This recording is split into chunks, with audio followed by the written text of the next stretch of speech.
Hello everyone, कैसे हो? उम्मीद करता हूँ आप सभी बढ़िया होंगे और अपनी तैयारी में एकदम वेल एंड गुड बढ़िया होंगे, मस्त होंगे। आज की यह क्लास जो भी बच्चे बीएसटीसी की एग्जाम की तैयारी करें उनके लिए बहुत ही महत्वपूर्ण होने वाली है।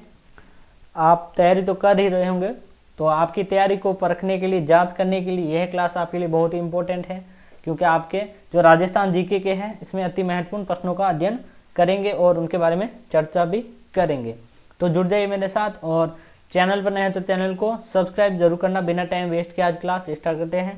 पहला क्वेश्चन है, पृथ्वीराज तृतीय सभी चौहान शासकों में सबसे प्रसिद्ध डैश डैश डैश वर्ष की आयु में सिंहासन पर बैठे। 21 वर्ष की, 11 वर्ष की, ऑप्शन नंबर सी है 5 वर्ष और ऑप्शन नंबर डी है इनमें से कोई नहीं।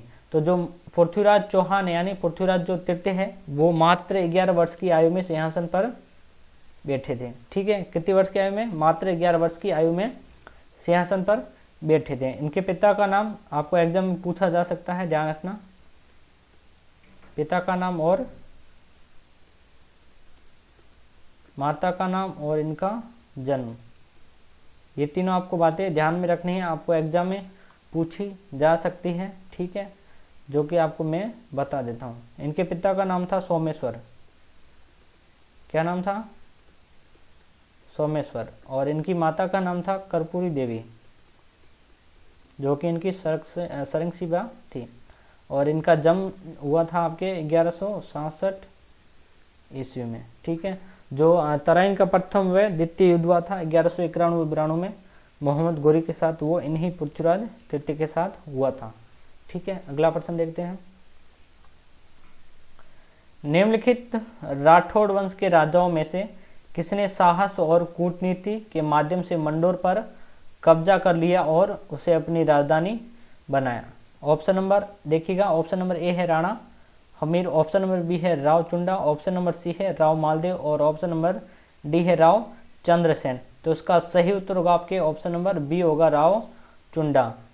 यहाँ पर आप जो साहस और कूटनीति, यहाँ पर कूटनीति आप कह सकते हो कि कूटनीति के माध्यम से मंडोर पर कब्जा किया। जो मंडोर था उन पर प्रतिहारों का शासन था। प्रतिहारों का शासन था। इन्हीं प्रतिहारों की एक राजकुमारी थी जिनका नाम था इंदा। ठीक है, और राव चुंडा और इंदा जो राजकुमार थे, इनका दोनों का विवाह हुआ था। ठीक है, और इसलिए जो मंडोर था वो राव चुंडा को दहेज में दिया गया। ठीक है, दहेज में दिया गया और फिर राव चुंडा ने मंडोर पर कब्जा किया और उसको राजधानी बनाई थी। ठीक है, ऑप्शन नंबर बी होगा इसका राइट आंसर। अगला प्रश्न, गोहिल वंश में किसने कैलाशपुरी में एकलिंग जी या लकुलिस का मंदिर बनाया? यदि आप यहाँ तक आए गए हो तो वीडियो को एंड तक देखना।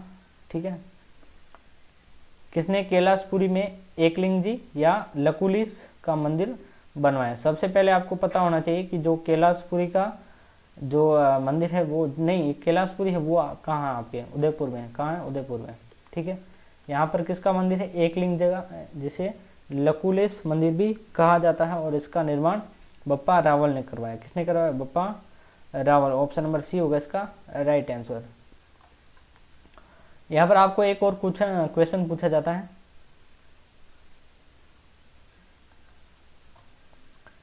बप्पा रावल हैं, इनका जो वास्तविक नाम है वो पूछा जाता है। इनका जो वास्तविक नाम है वो है कालभोज।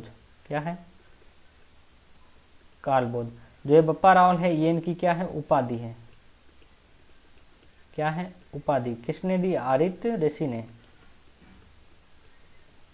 आदित्य ऋषि, क्योंकि आदित्य ऋषि की गाय चरवाते थे कौन? कालभोज, इसलिए इनको जो उपाधि है बप्पा रावल की वो कालभोज ने दी थी।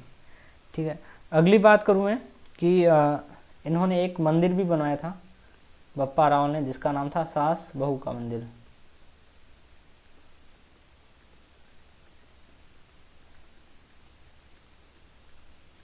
इंपॉर्टेंट है ये, ध्यान रखना। ठीक है, आपको एग्जाम में पूछा जा सकता है कि सास बहू का मंदिर है वो कहाँ स्थित है, तो आपको बताना है नागदा उदयपुर में। कहाँ?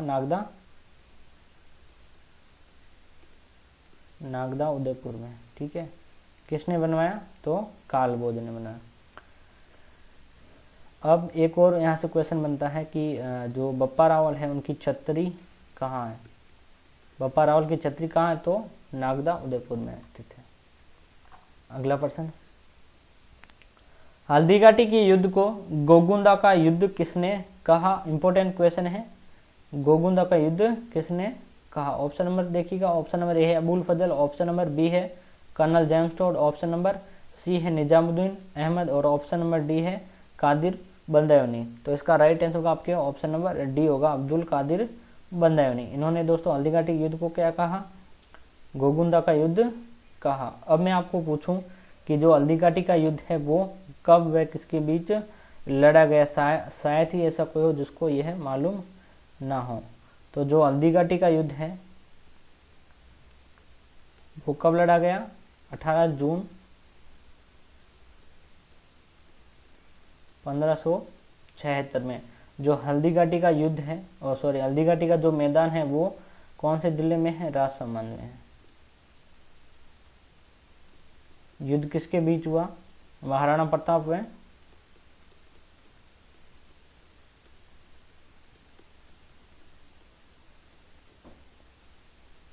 अकबर की सेना के बीच में, ठीक है। और जो अकबर की सेना थी उसके सेनापति थे मान सिंह।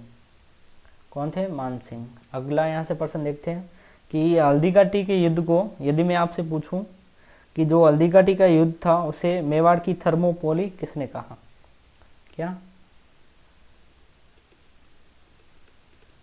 मेवाड़ की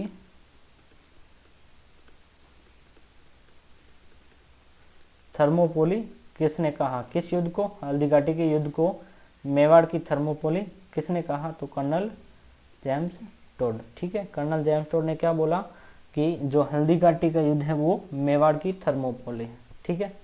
अगला प्रश्न, आमेर के राजा मानसिंह 1587 से 1594 तक किस प्रांत के सूबेदार थे। ऑप्शन नंबर 1 है काबुल, ऑप्शन नंबर बी है बंगाल, ऑप्शन नंबर सी देखिएगा बिहार और ऑप्शन नंबर डी है मालवा। तो इसका राइट आंसर होगा आपके ऑप्शन नंबर सी हो जाएगा बिहार। क्या, ऑप्शन नंबर सी हो जाएगा इसका बिहार।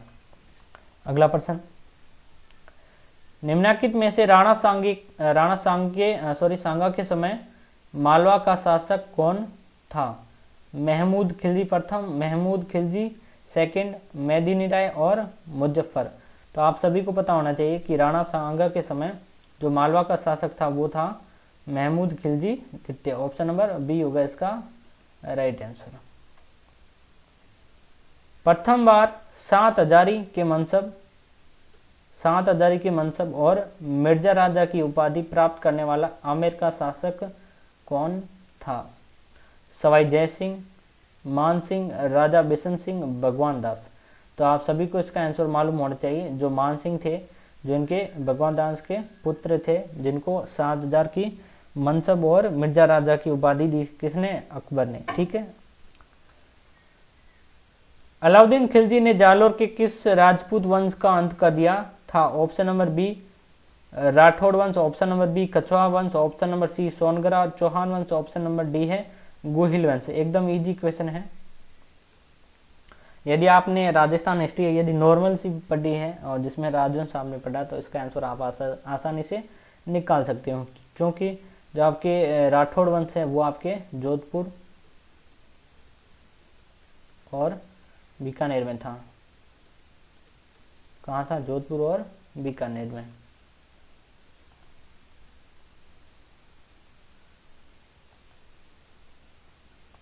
ठीक है, अगला देखते हैं ऑप्शन नंबर बी में क्या है, कछवाहा वंश जो कि आपके जयपुर में था। ये भी आपको पता होना चाहिए। और जो सोनगरा चौहान वंश है वो था आपके जालोर में। कहाँ था, जालोर में। और जो गोहिल वंश है वो आपके मेवाड़ में था। और यहाँ से क्या पूछा है, आपके जालोर के जो कौन से राजपूत वंश का अंत किया, तो सोनगरा चौहान वंश का अंत करेगा, क्योंकि जालोर में सोनगरा चौहान वंश का शासन था। ठीक है। अजमेर की स्थापना के पूर्व चौहानों की राजधानी कौन सी थी। Option number A Delhi, Sambhar, Jalore, Mandore, और शायद ये क्वेश्चन मैं 1 या 2 दिन पहले आपकी एक क्लास में करवा चुका हूँ, ठीक है। तो आप इसका आंसर आपको कमेंट करना है। क्या करना है? कमेंट करना है। प्रतिहार की 26 शाखाओं में से सबसे प्राचीन शाखा कौन सी है? Option number A Mandor, option number B Ujjain, option number C Kannauj और ऑप्शन नंबर डी है ग्वालियर। तो सबसे जो पुरानी है वो मंडोर शाखा है, जिसमें प्रतिहार रहते थे, ठीक है। पहले प्रारंभिक जो मंडोर पर जहाँ प्रतिहारों का शासन था। मानसिंह ने किस प्रांत की सूबेदारी के दौरान ईसा खां, सुलेमान और केदार राय को नियंत्रित किया? Option number A Malwa, option number B Kabul, option number C Bengal, option number D Bihar. तो इसका राइट आंसर होगा आपके ऑप्शन नंबर डी होगा Bihar. Option number D sorry Bihar नहीं होगा, बंगाल होगा, ठीक है। ऑप्शन नंबर इसका सी होगा बंगाल, सॉरी, ठीक है, क्षमा चाहता हूँ। ऑप्शन नंबर सी होगा इसका राइट आंसर। 1303 ईस्वी में सेनानायक गोरा और बादल किसकी सेना से युद्ध करते हुए वीरगति को प्राप्त हुए थे? मोस्ट इंपोर्टेंट क्वेश्चन है और आप सभी को इसका आंसर आता होगा। ऑप्शन नंबर ए है फतेह खान, ऑप्शन नंबर बी है जलालुद्दीन खिलजी और ऑप्शन नंबर सी है Alauddin Khilji, option number D है महमूद खिलजी। इसका राइट आंसर होगा आपके ऑप्शन नंबर सी होगा अलाउद्दीन खिलजी। 1303 चित्तौड़ का प्रथम शाखा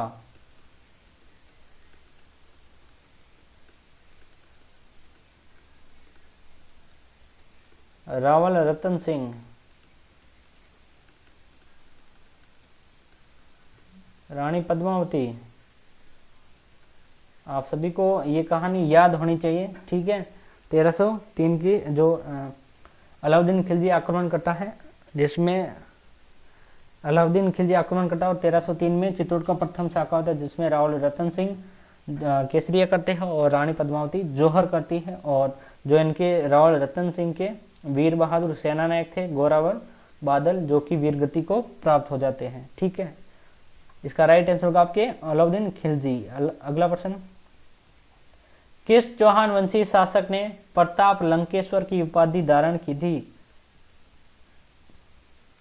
विग्रहराज चतुर्थ, सोमेश्वर, पृथ्वीराज तृतीय, अर्णोराज। तो ऑप्शन नंबर बी होगा इसका राइट आंसर सोमेश्वर। सोमेश्वर ने क्या प्रताप लंकेश्वर की उपाधि धारण की थी, जिसकी अपन को जानकारी है वो कौन से अभिलेख से मिलती है? बिजोलिया अभिलेख, बिजोलिया अभिलेख। उस अरबी यात्री का नाम बताइए जिसने मिहिरबोध के समय का वृत्तांत प्रस्तुत किया? ओबेदुल्ला हुसैनी, सुलेमान, शाह आलम निरुण, अल मसूदी, अजाब। तो इसका राइट आंसर होगा आपके ऑप्शन नंबर बी होगा इसका राइट आंसर। खातौली के युद्ध में महाराणा सांगा ने किस सुल्तान को पराजित किया? बहलोल लोदी, बाबर, इब्राहिम लोदी, महमूद खिलजी। तो सबसे पहले आपको पता होना चाहिए कि जो खातौली का युद्ध है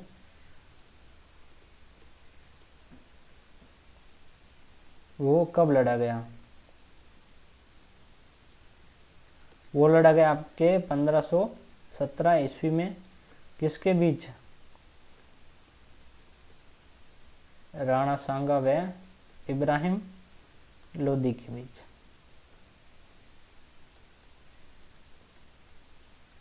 इब्राहिम लोदी के बीच, जिसमें राणा सांगा जीत जाता है।